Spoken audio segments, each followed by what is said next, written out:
को successfully dock करने वाला चौथा देश बन गया। इससे पहले रूस, अमेरिका और चीन ही ऐसा करने में कामयाब रहे हैं। इसरो ने कहा कि 16 जनवरी को सुबह डॉकिंग एक्सपेरिमेंट को पूरा किया गया।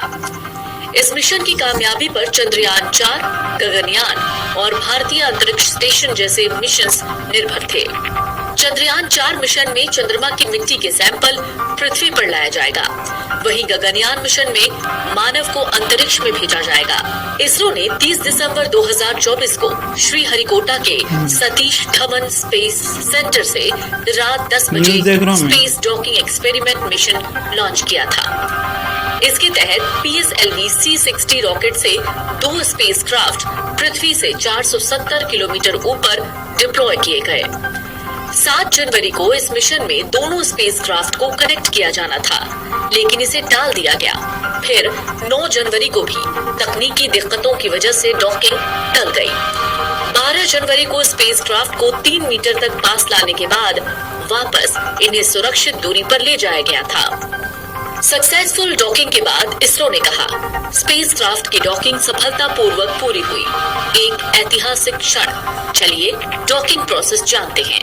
स्पेसक्राफ्ट के बीच की दूरी को 15 मीटर से 3 मीटर तक लाया गया।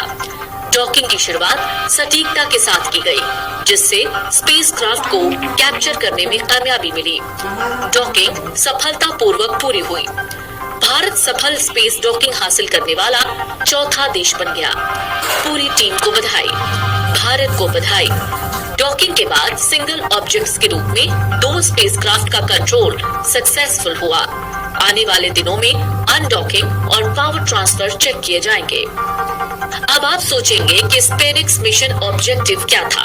डॉकिंग और अनडॉकिंग टेक्नोलॉजी दुनिया को दिखाना क्या होता है?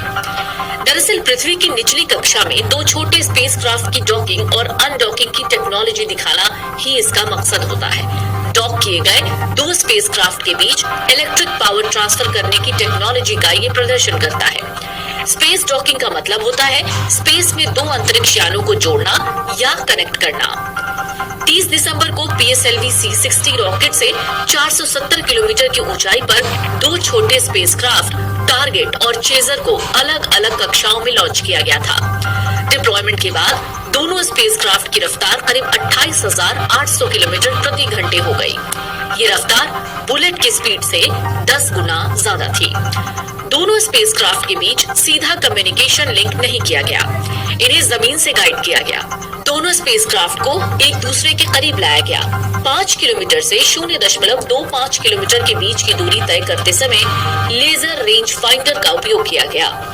300 मीटर से 1 मीटर की रेंज के लिए डॉकिंग कैमरे का इस्तेमाल हुआ। वहीं 1 मीटर से 0 मीटर तक की दूरी पर विजुअल कैमरा उपयोग में आया। सक्सेसफुल डॉकिंग के बाद अब आने वाले दिनों में दोनों स्पेसक्राफ्ट के बीच इलेक्ट्रिकल पावर ट्रांसफर होगा।